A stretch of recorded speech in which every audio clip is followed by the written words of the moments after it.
Majority Report with Sam Seder. The destiny of America is always safer in the hands of the people than in the conference rooms of any elite. Sam Seder. They are unanimous in their hate for me, and I welcome their hatred. We must guard against the acquisition of unwarranted influence, whether sought or unsought, by the military-industrial complex. The Majority Report with Sam Seder.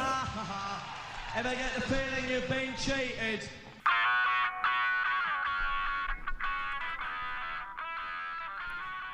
It is Thursday, July 30th, 2026. My name is Emma Vigeland, in for Sam Seder, and this is the 5-time award-winning Majority Report. We are broadcasting live, steps from the industrially ravaged Gowanus Canal in the heartland of America, downtown Brooklyn, USA. On the program today, Representative Alexandria Ocasio-Cortez, U.S. Congresswoman representing New York's 14th District, will join us in studio today. Also on the program, after rage-quitting politics and saying he wants to form a third party, Elon Musk is back home as a Republican megadonor, reviving his super PAC for the midterms. Trump's gonna need it. A new CNN poll has him at a 34% approval rating, matching his all-time low, which happened after January 6th. And on the Iran war, an AP poll finds that 2/3 of U.S. adults say the war has not been worthwhile. Not that I care. Trump has renewed strikes against Iran after they bombed a U.S. base in Jordan, escalating the war again. Iran says a couple and their 2-year-old child were killed. U.S. intelligence assesses that the new Ayatollah is far more likely to pursue a nuclear weapon than the father who Trump killed. Because they were pursuing a nuclear weapon, they say. It's insane. Netanyahu scolded J.D. Vance in Washington over his public criticisms of the Israeli war strategy. Second quarter numbers show the U.S. economy shrunk in large part due to the Iran war. The Republican ACA cuts are making themselves felt. Earnings reports from hospitals show a spike in uninsured patients, 20% in some cases. Obamacare enrollment is down 13% this year. In the West Bank, the UN warns that settler violence has hit an all-time high. And lastly, the Senate unanimously passes a resolution registering their opposition to a pardon for Ghislaine Maxwell. What do they know? All this and more on today's Majority Report. Welcome to the show, everybody. It is an Majority Report Thursday, and I had to, I got lipstick on my teeth. Again, this lipstick is driving me nuts, but, I'll figure it out. I wanted to end this period of an extended Majority Report by having a great guest in studio. So we have Alexandria Ocasio-Cortez coming in, but let's start here, because Netanyahu was in town for Lindsey Graham's funeral, and shortly after that meeting, Iran launched an attempted surprise ballistic missile attack going after U.S. Forces in Jordan. Now, this is significant, doing it after the meeting with Netanyahu, and what Iran seems to be trying to show is that, yeah, we can hit your bases in Jordan. The Qatari and Bahrain bases where the U.S. forces are stationed have been damaged severely by Iranian strikes. And so when they show that they can hit Jordan, they are trying also to get the U.S. to retreat further back. And it's also a message, really, about their capacity to hit Israel. And Netanyahu wants nothing more than for this war to continue. part of the opposition to it is that people are pretty disgusted in this country about the genocide that has been committed with our tax dollars. I liked how Daria Lisa Avila Chavalet referred to it as a moral injury on behalf of the American people, that our tax dollars are going to this. And there was a YouGov poll that came out. This is number 3, Matt, just before we play this clip here, showing that Americans now believe that Israel is committing genocide in Palestine by a plus 19 margin. 43 to 24% there. And that includes 22% of Trump voters. So Benjamin Netanyahu is worried about that public perception. And here he is doing his media tour while he was in town for the funeral of one of the most vile people to ever sit in the United States Senate. Here he is talking about the concept of genocide and recognizing that public opinion has shifted in the United States. But doesn't it go beyond social media? Because you have genocide scholars, you have humanitarian groups, the United Nations, who have all said that Israel has committed war crimes. So would you say that you bear any responsibility? Not for war crimes. I think that's hogwash. I mean, what did they say? Genocide, right? Okay. Well, first of all, who says genocide? The prosecutor of the International Criminal Court, who came up with this. Genocide is the attempt to wipe out a people, the actual attempt and plan to wipe out a people, and the actual action that you do. In Gaza, they accuse us of genocide. We sent millions of text messages and millions of phone calls and millions of leaflets telling Palestinians, civilians, get out of harm's way so that we can take out the Hamas terrorists who are embedded in your schools, your hospitals, your communities. Hamas stopped the civilians from leaving at gunpoint. Clearly, and that's how we got civilian casualties that eventually went down, I'm happy to say. Why did we... When he says get out of harm's way, does he mean, is that what he means by Palestine? Right. We sent leaflets before we blew up a school. Do that. If we had this genocidal intent, we obviously didn't. It's the exact opposite. The genocidal intent... I'm sorry, but Yoav Gallant, who also has an ICC warrant out for his arrest, said that we were fighting human animals the immediate day after. So there are countless compilations of genocidal intent. Not that we need to tell this audience that, but continue. Do that. If we had this genocidal intent, we obviously didn't. It's the exact opposite. The genocidal intent was Hamas. They wanted those civilians killed so they can go on TV or go to the corrupt International Criminal Court and accuse us of war crimes. But that's not us. We value every civilian life. Every civilian life lost is a tragedy. And we'll do, so far, we've incurred a lot fewer civilians to combatants lost than just about in any urban warfare in modern times. If you feel that what's happening in Gaza is being misrepresented, why not allow journalists in, independent of Israeli forces? Yeah, we do, I think, sometimes. But the problem there is it's a war zone. And then we kill them. It's still wrong. Right.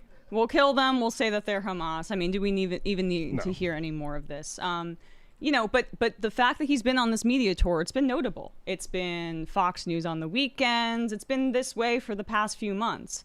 Because there's a recognition about what is coming with the midterms, and that they may actually have some sort of curb on their the endless blank check that we give to Israel for their war crimes. So fascinating to see him a little bit on the back foot, but I do have flashbacks to Biden and their stern talks all the time when I hear this reporting about J.D. Vance and him having these difficult conversations. I mean, it's just like Vance wants to run in 2028, and he wants to set up a situation where he has some distance from this, and I don't think it's going to work. You don't think it's because Vance cares about the underlying No, I'm not. I'm not convinced of that now.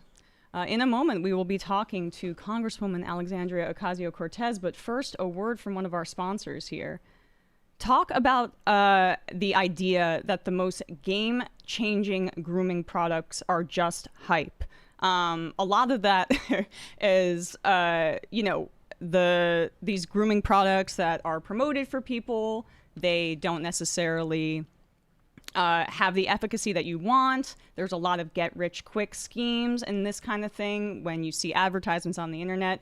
But Nutrafol is different. Nutrafol is built like a real game plan, a real game-changing game plan, if you will. It's physician-formulated and clinically tested.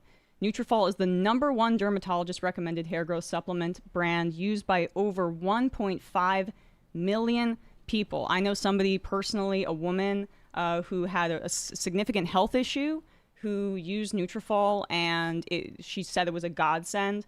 But, you know, Sam's hairline, even though you're not here to see it, is pretty phenomenal for his age. I don't want to give out his age here, but he's closer to 60 than 50, all right? And he uses Nutrafol,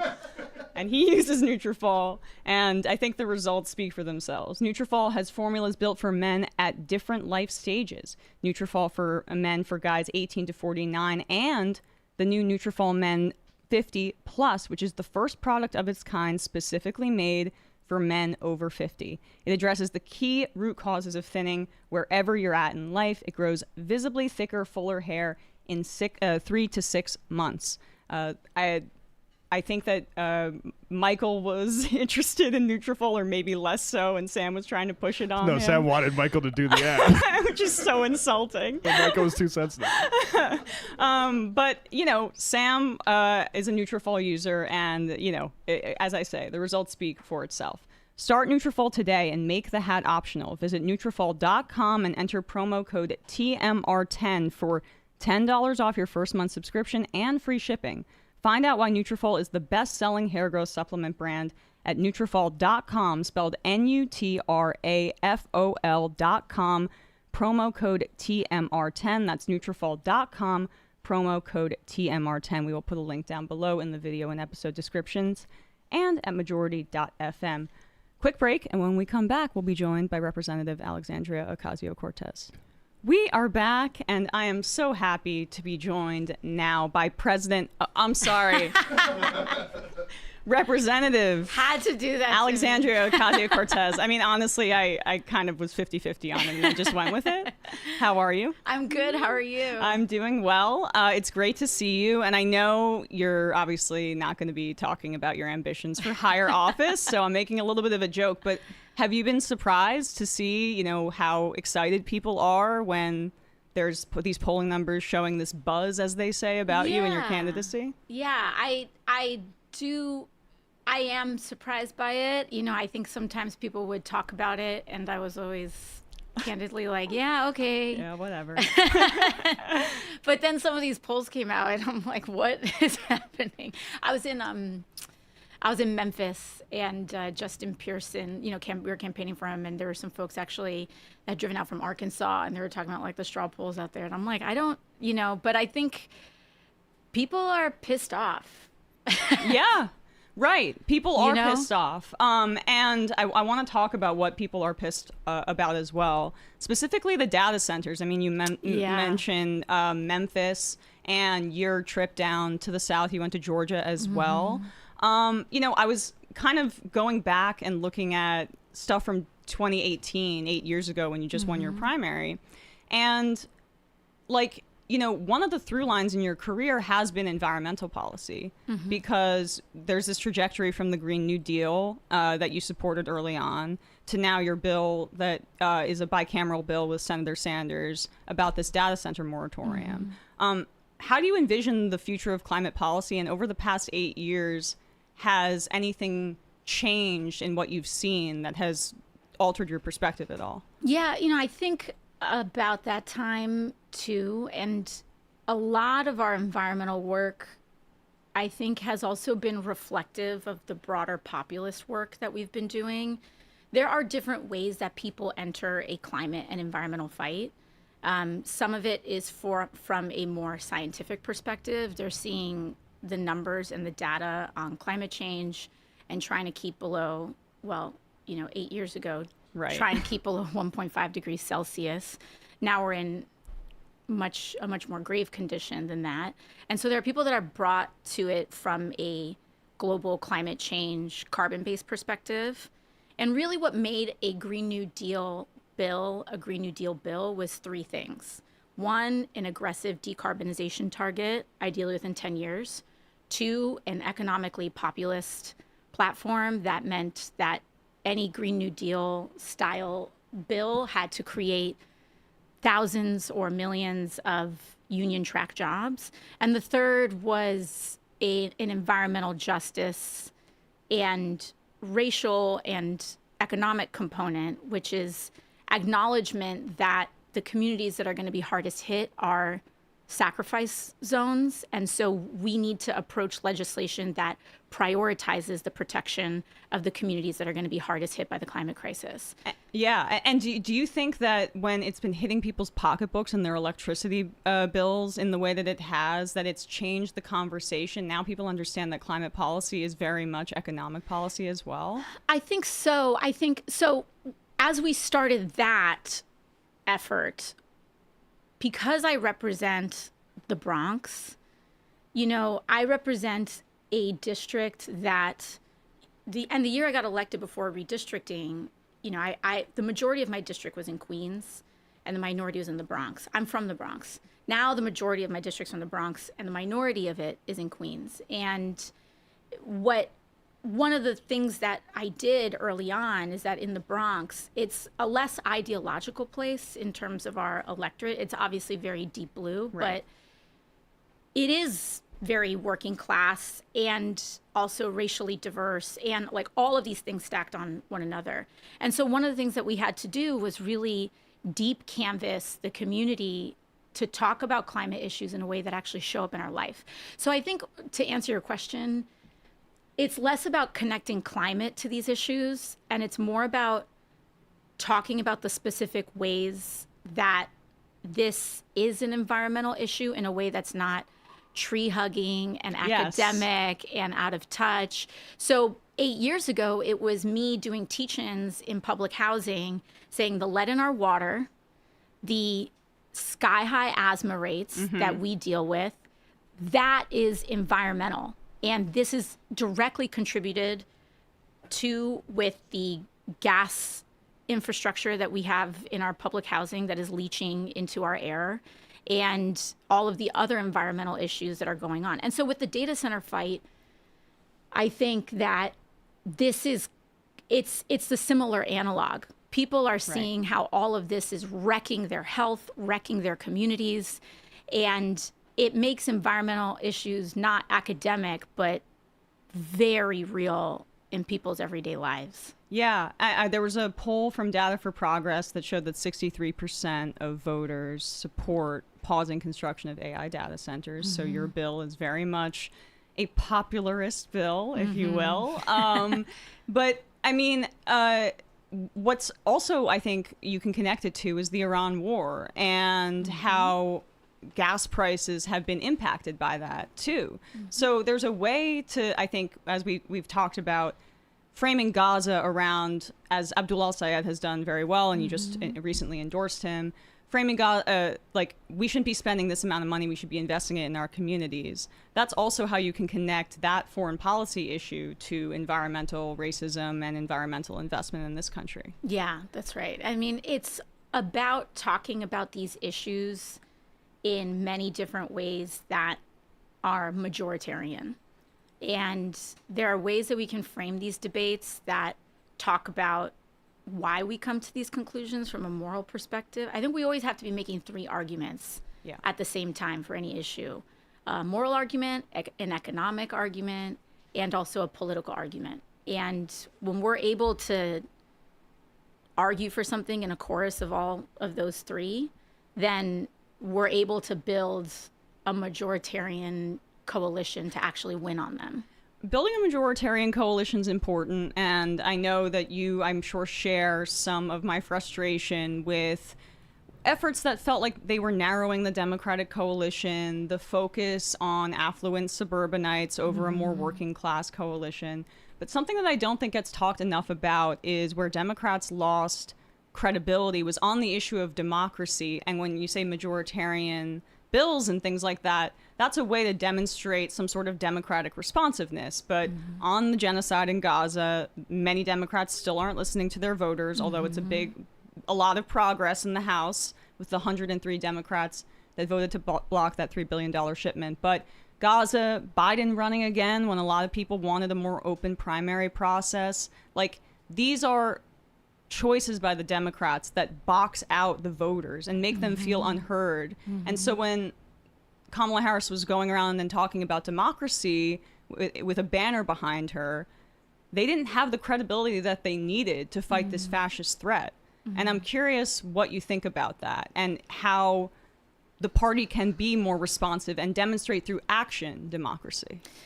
Yeah, I mean, I think about all, you brought up a lot of different points. One is, on this Biden issue, it was interesting watching it happen in real time, What I find very interesting about that moment and the people who talk about that time is that I think that some, not all, but some of the Democrats that are most aggressive about getting their narrative out about how they wanted to push Biden out were also the same Democrats that were most aggressive about closing the wagons on a primary process when we had a chance to have that in a presidential election. Right. And so I feel like a lot of them are compensating because, and you hear sometimes there's these like consultant class and like some of these folks that want, who backed Biden when it was time to step down as like some sort of litmus test. Gotcha. Okay. But those folks were part of the establishment that were closing the ranks around Biden before a primary process would have even started. So you're saying these people just wanted to be the decider, to use a Bushism? Well, I think it's not just to be a decider, but they saw at the end how unpopular their actions, the conclusion that their actions had led to and how unpopular it was. So then it became a race to distance themselves from it. Gotcha. So if you run the tape back, right, like there was a moment when the press was asking, do you think Biden should have a primary challenger? And there were some Democrats, many, if not most, at the time that were saying, no, I support him, etc. And there were some that were open. Like I was pretty, I will never poop because of the way I got here. You can't defeated an incumbent. Yeah, I defeated an incumbent. So I just feel on principle, I'm never going to say we shouldn't have a primary. But a lot of the Democrats who said, no, we're sticking with him at that time were the same that I think oftentimes are very loud about that litmus test after the fact. So, but I do agree with you. I think that voters and the electorate, I think there's this tension, especially at that time, between what the establishment thought could defeat Donald Trump and the mood that the electorate was actually in. Mm-hmm. And I think when we fast forward to today, the reckoning that we're seeing in some of these primaries, is that what is different between Trump 1 and Trump 2 is that I think your median Democratic voter desperately wants to do everything to get Trump out of power and get Republicans out of power. And in Trump 1, they trusted the establishment to do that. Yeah. And in Trump 2, they do not. And we are seeing how that is playing out in real time. Mm-hmm. I mean, Bernie endorsements, he's batting, over 50% at this point? Mm-hmm. And he doesn't seem to give a crap what anyone has to say about it. Yeah. He's lost patience with some of that. But yeah, I mean, I think then putting aside Biden for a second, just something like the data center moratorium is, as you say, a majoritarian bill. It's responsive to the mood. And I wonder on the inside if you can shed light on why so many of your colleagues are resistant to that. There's almost like a kind of distaste for the messiness of populism that should be anathema to the Democratic Party right now, in my view, because we're fighting a real threat, this fascist in office. I mean, the answer is obvious. It's money. Yes. Yeah. I was lobbing that up for you. Yeah. In the past couple cycles, when you rightfully, there's a ton of concentration on AIPAC spending. And also, if you look at the top 3 spenders, it's APAC, AI, crypto. Right. AI being the largest singular source of campaign financing, not just to people like Donald Trump in many cases, but oftentimes in many House and Senate political campaigns. These folks know, and we look, you go back to 2012, you go back to any other kind of cycle. Like when we throw back to the Great Recession, and during that time, it was Wall Street, it was financial firms. Now it's AI that are kind of the top contributors to our political system. And they know that the game is that you need to bankroll both political parties in order to get your agenda passed. And so the good news is that in the moratorium, the people, I do think that the revolt that is happening in these communities is very palpable and powerful, and it is working because the folks that are signing on to the AI moratorium are not just your expected lefty members of Congress. We are seeing Democrats that are more moderate sign on to the moratorium because the outrage among the electorate is also cutting across ideological lines as well. And so I think that there's, despite the fact that there's a lot of resistance and people not signing on to it, there is also increasingly across ideological support for it too. I wanted to ask you a little bit about your strategy and how that's evolved because, it's safe to say you've become a bit of a fundraising juggernaut. And that gives you this war chest that can help vulnerable Democrats when they need it. And that's valuable for you when you need to ingratiate yourself to members because you've spoken about how you were treated when you got into Congress in 2018. A lot has changed since then. And on our show, we've talked a lot about the importance of building an inside game to pair with outside pressure campaigns. It feels like you've been very conscious in trying to do that. How conscious has that strategy been for you, building power internally? I think it's very conscious. My motivation is winning. Same. I love to win. I'm pretty, forthright about that. And I think that you need a lot of different players on the field, right? When I first got there, you also work with the tools that you have. So when I first got there, I had support from my district. I had the ability to set narrative and be able to communicate. We were building kind of digital tools in a time when that was not common in the Democratic Party. But also didn't have much else. I didn't have internal support. That's putting it mildly. Yeah. It was like you were treated with hostility. Yeah, open hostility. And that hostility shows up in ways that you're not even aware of when you get there. There's open hostility, and then there's also secret hostility. Subterfuge. Yes. And also, we did not have the fundraising ability at the same. I mean, it was robust, but it wasn't the same as it is now. And we were able to do really powerful things and really punch above our weight with what we had. And we were able to then take that and build on that. And in New York, part of my immediate focus was not just national, but local. We had to change the city's politics because one thing that I don't like to be is alone. Right. And I was very aware that I was surrounded by people who wanted to politically kill me. Andrew Cuomo was governor. Yeah. A term in, Eric Adams was, elected mayor. And so our immediate focus, too, was also how do we support down ballot candidates and cultivate the next generation of people that were going to help govern this country over the next 10, 15 years. And so that's when we start getting, that year Julia Salazar got elected in 2018 after my election, because at that time the primaries were separated. Yep. That was Cynthia Nixon's year, too. Cynthia Nixon's year.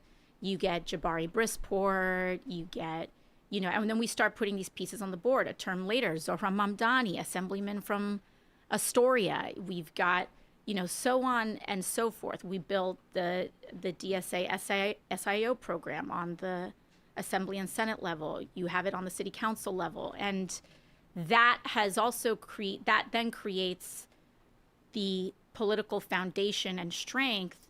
So you're not just one person totally surrounded, but you take that and you invest it in a political coalition that can help each other. Yes. And that's not just local, but it's national as well. And you start to learn how to do that. And then you also make a case as to why this is not just good for your worldview, but also why this is good for the party. And that I would try to make that argument and it would fall on deaf ears. Yeah. But you don't have to just rely on whether people listen to you or not. You just do it. Well, and you also you have money, right? Like, yeah. I mean, that talks, and that is, it's like it's a way to combat the deluge of corporate money by having a carrot. And then, that I would imagine has made your work life a little bit easier. Has it made it easier for you to get certain agenda items through? Yeah, absolutely. Well, one of the things that I think we really encountered when I first got there was that it still exists, but there was a really concrete conception in the party that only one kind of candidate can win a swing seat. Right. And it was very conservative, and it was very cookie cutter. And it didn't matter if your swing seat was in Ohio or Nebraska or Pennsylvania. You had to take certain positions. You had to be a certain kind of candidate in order to be considered viable. And so the kind of crumb that I started with was, because at that time we had the largest class since Watergate. So I started to look at all of our frontline candidates, and I say, are there any here that kind of break the mold in any way?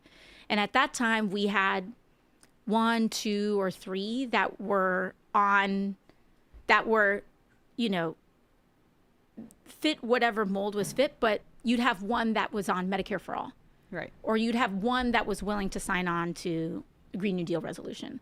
And so what I started to do was max out to those frontliners that were willing in one way or another to take a risk and buck convention. It wasn't just 1 or 2 of those things, but just in general as issues came up. Because I think the thing that's most important for us as a left movement to show is, there's a lot of sticks. Yeah. But we need to have really big carrots and say, if you do this and if you take this leap, we will come through for you. If you take a risk, I'm going to support you, and even if there's some spending against you for this, you'll be able to tap into that as a resource. Like, these are things that people don't see on the outside that I think are, I'm a political nerd. I love this kind of stuff, but it's important, and it's part of why you're in the position you are now. And it's also been really, it's been reported that you and Mayor Mamdani have worked quite closely together. And that was really clear in the New York endorsements, because the mayor endorsed 3 House candidates, 2 of whom successfully toppled incumbents, 2 of whom were DSA. You did not. But what doesn't get talked about is that it also worked the other way with assembly challengers. So you endorsed 3 assembly challengers against incumbents. All of them won. And it's the same situation for Mamdani and for you. You have to work with members of the House. Mamdani has to work with members of the Assembly to get his agenda across.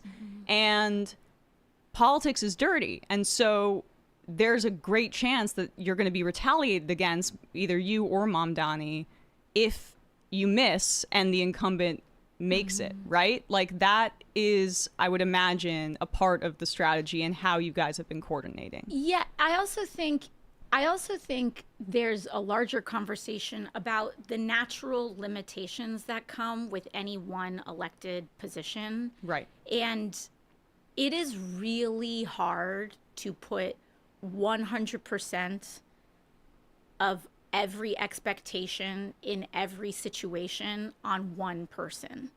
And especially when that person is trying to execute on an agenda within the functions of their role. And so sometimes this coordination, it's not just explicit, it's also us functioning within the roles. And if anything, it also demonstrates the advantage of us organizing to support people at multiple levels of governance. Those pressures exist on him as a mayor because he has to coordinate his own budget for the city. The money for the city comes from the state, and his number one focus is being as effective as possible as mayor of New York City. And the same applies to me as a member of the House. And so some of this is also about demonstrating the advantages of what a growing coalition looks like at multiple levels of governance. There are those natural limitations. And also they create natural complementary strategies and positions.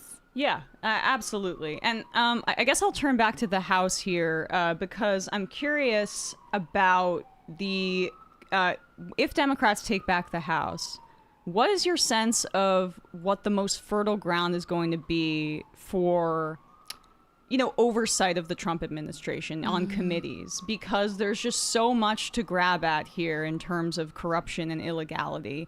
But I'm curious if you think in terms of like the House business where people think the Trump administration has its most vulnerabilities in terms of oversight. It's a little hard because their law breaking is so prolific. Yeah. So where my instinct says to go is two things: their source of money and their source of political power. So if I were just to go just off the top of my head in terms of political power, you want to go after Epstein. Yeah. You want to go after not just corruption generally, but corruption in the ways that undermine their base.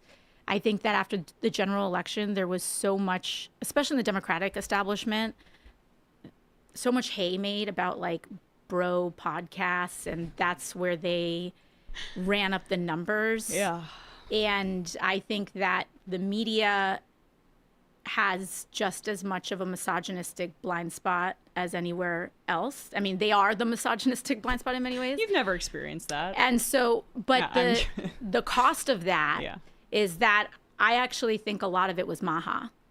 I think that there was very little political analysis done on how they really focused on women, on moms, on radicalizing and doing a lot of persuasion in an electorate that was much more swingy than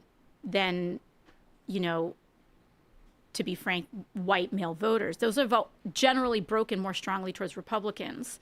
But they really focused a lot on women, and they have had probably the biggest betrayals with the glyphosate rulings, with their complete throwing in with Big Ag and Monsanto and Bayer, including coordinating with the Supreme Court and all of that. And so I think their political vulnerabilities are in, we want to focus on corruption in the ways that undermine their promises. And we want to go after investigations that cut off the supply of their illicit money flows. So what do you make of the Maha movement then? Because our hypothesis, or at least mine, has been on the show that these charlatans are able to fill a vacuum because there's so much anxiety that people have with the healthcare system. I agree completely. Yeah, if you want to expand on that, go ahead. Yeah, I mean, I actually meet with Maha activists. I work with Maha advocates because a lot of them really don't believe that their fight is partisan, and it's not in many ways. We do have extraordinary corruption in our agricultural system, in our big corporate system as well, and this is an area where both parties and our entire political system has been compromised. Like, one of the first things I did was when I first got to the House, was be part of these congressional investigations on PFAS dumping. Right. And you have companies like 3M and others that, and this goes back decades, where you have a big company that is doing manufacturing of some kind, and they just dump whatever cancerous byproduct that they have and poison communities around them. And then they just pay off our political class to ignore it and to let it continue to happen, or to shield them legally, like with glyphosate, from everyday people trying to get that back. And you're right, also, it's because there's a ton of anxiety around our healthcare system. And I don't know, I grew up in a household that was very much shaped by these dynamics. My dad's side of the family is Catholic, and I was raised Catholic, but my mom's side of the family is evangelical. Right. And I see how all of these issues that have been at their surface level expressed as right wing are actually very much just the anxieties that we have as working people not being able to afford health care. And so it's also like, how do I stop being sick? How do I prevent being sick by limiting my exposure to things that I think are toxic? Yep. And then, which there are things that are actually toxic and things that aren't actually toxic, that get taken advantage of. And then also, when I do get sick and I can't afford medicine, what are the holistic and low-cost alternatives that I can turn to, because I know that I can't afford to see a doctor?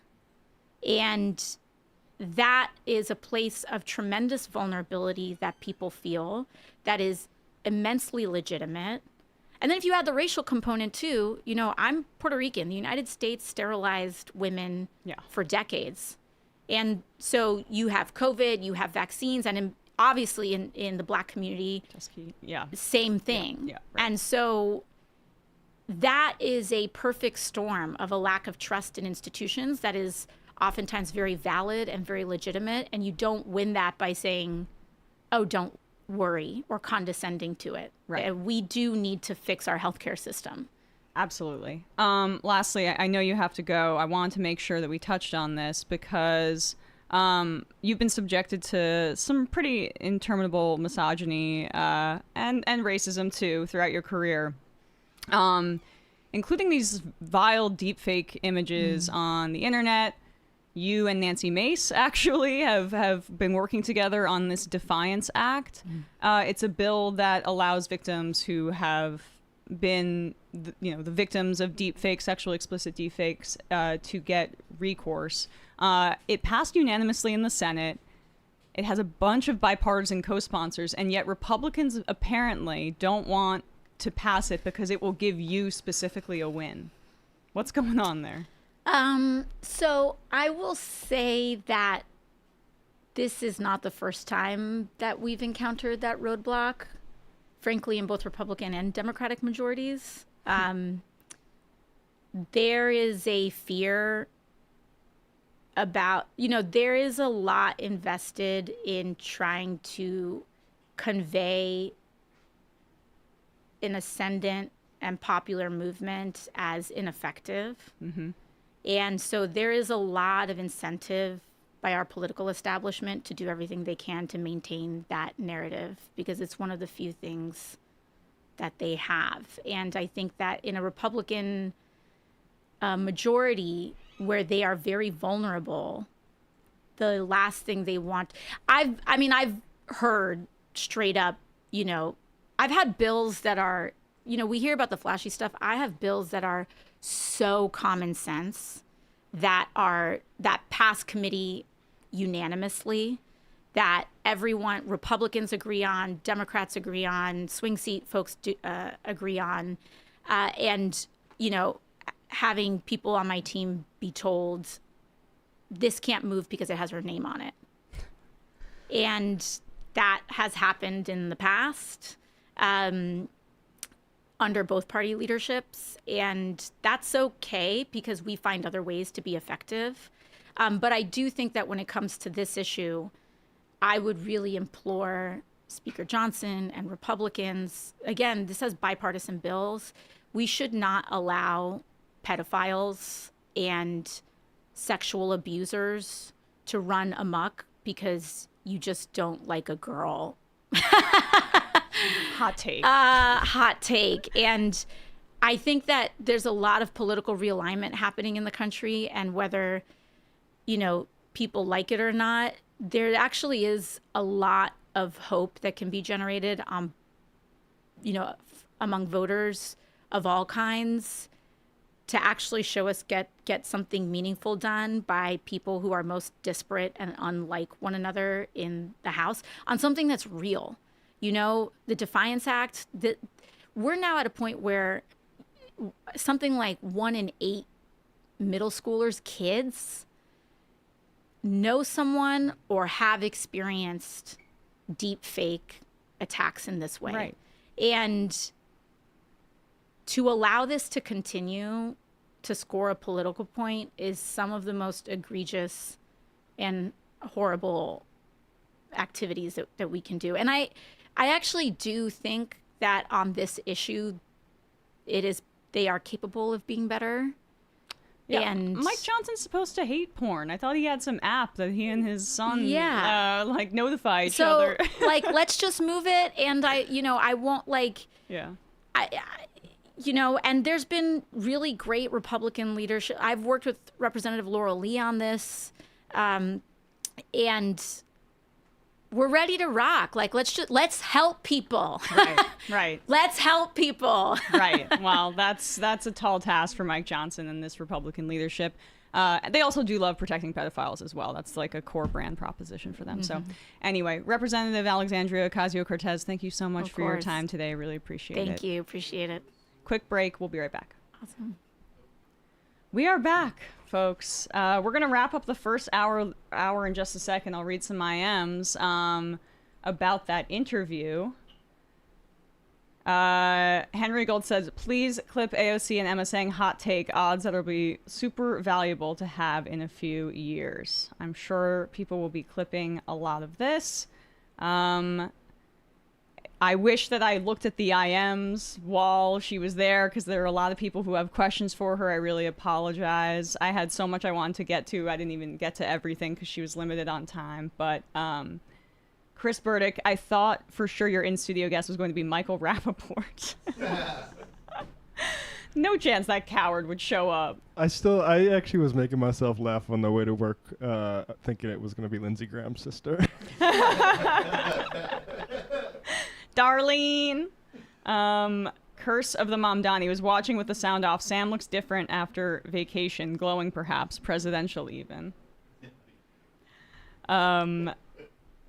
Jordy, PhD. AOC has told the story about wanting to be a doctor or scientist. Okay, I couldn't ask this. How does she see the future of our basic translational research infrastructure after RFK Jr., in particular at the NIH and NSF? That was a good question. I wish I could have asked it.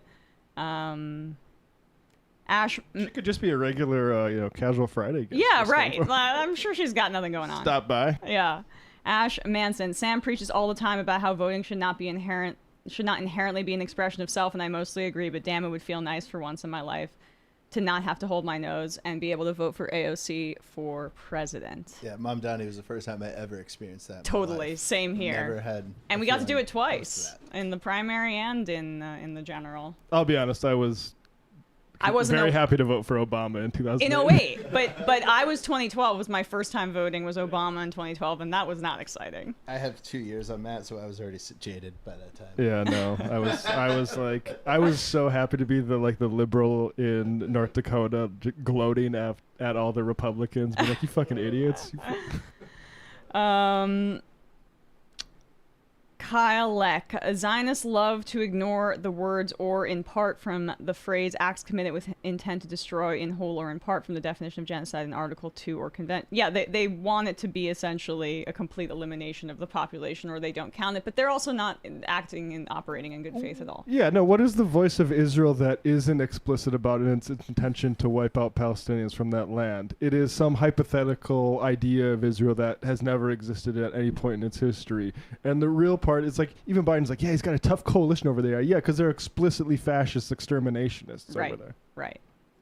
Dylan from Palmdale. ASC, are you kidding me? That's so dope. I'm sorry. I didn't know your guys' game like that. Well, I've known her for 8 years at this point, actually. So you can go...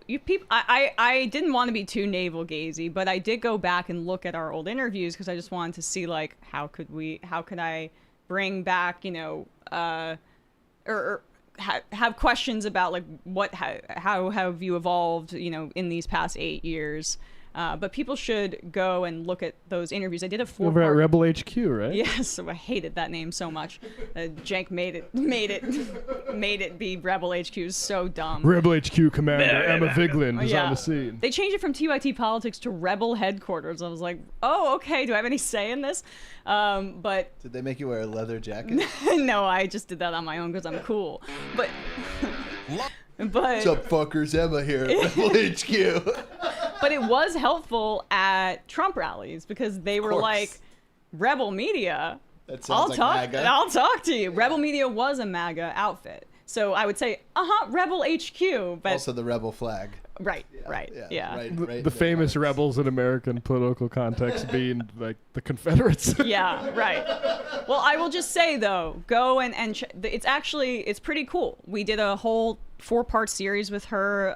I interviewed her in 2018 before her race. We walked around her neighborhood in the Bronx and went to different places, and so cool material on the internet for you. I thought that was a handle. Says, yeah. Cool material on the internet for you, says. You know what that was? That reminded me when Trump ended his rant on Lindsey Graham with, but he was beautiful. But he was beautiful.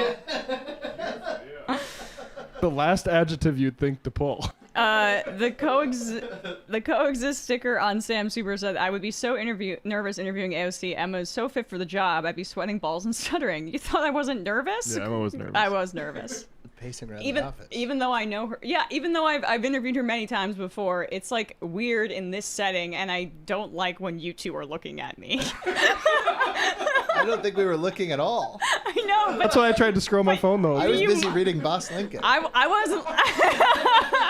I tried to impress her.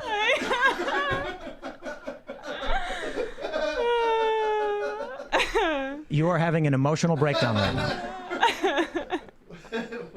We did 0 acts of sabotage. Yeah, we were very well behaved. You were wearing collars, for Christ's sake. I know, you guys dressed up. So did I.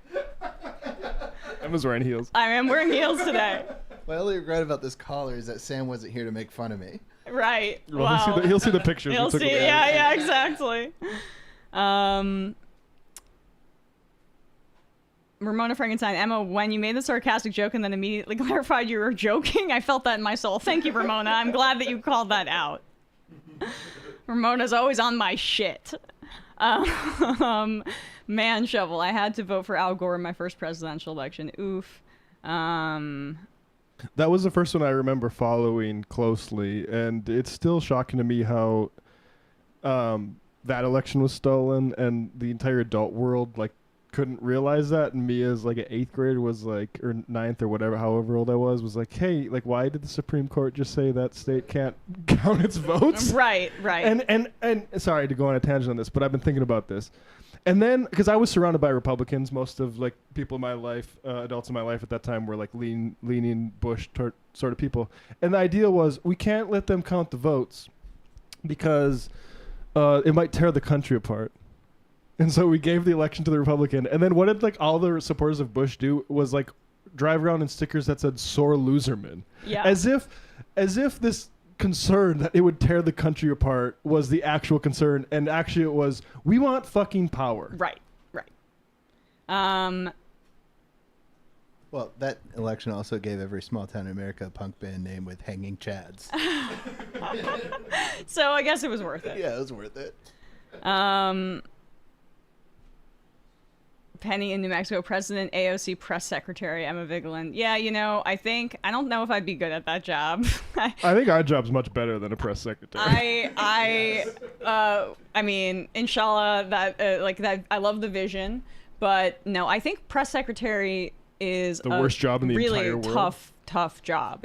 You're a professional liar, no matter. Even for the best administration. Exactly. Yeah, exactly. no, I wouldn't take that job with it. I mean, I can't lie. I have a very hard time doing it in general. Yeah. So, like, you know, like if I don't know, David Griscom was president of the United States, and he's like, I need you. I don't trust anybody else. I would do it for that reason, but I would do it under the understanding that I'm eating the biggest pile of, you know what, right. ever. Right. All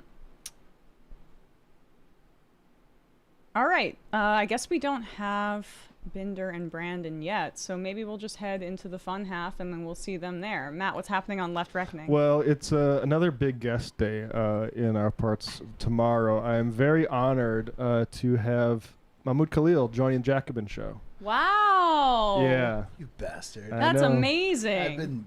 I've been trying to book. I got him booked for like October. Yep. Nope. I've been trying to get him since I started. Wow. Look at that, Matt. Yeah, I'm super excited about it. It's a great discussion on this lawsuit. Khalil's fighting in support of our free speech and ability to criticize foreign governments that are corrupting our own.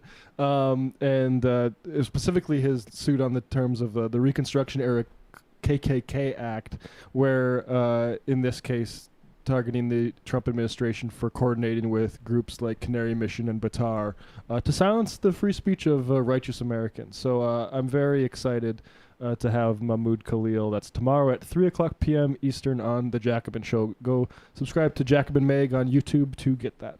All right, folks. Join themajorityreport.com. Please do that. Good day to join. Yeah. Help us stay alive. The day before Sam comes back would actually be the surviving. best for us as workers, and that's what you care about as right, listeners of the right. show. Well, you know, I will say now that we've revealed who the guest is, Sam was very disappointed.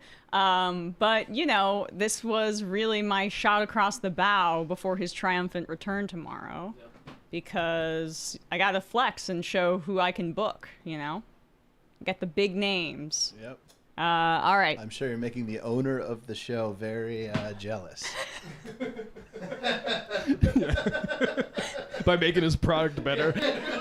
By making him money. Yeah. Take that, Sam. Yeah. Take the surplus value, Sam. All right, guys. See you in the fun app.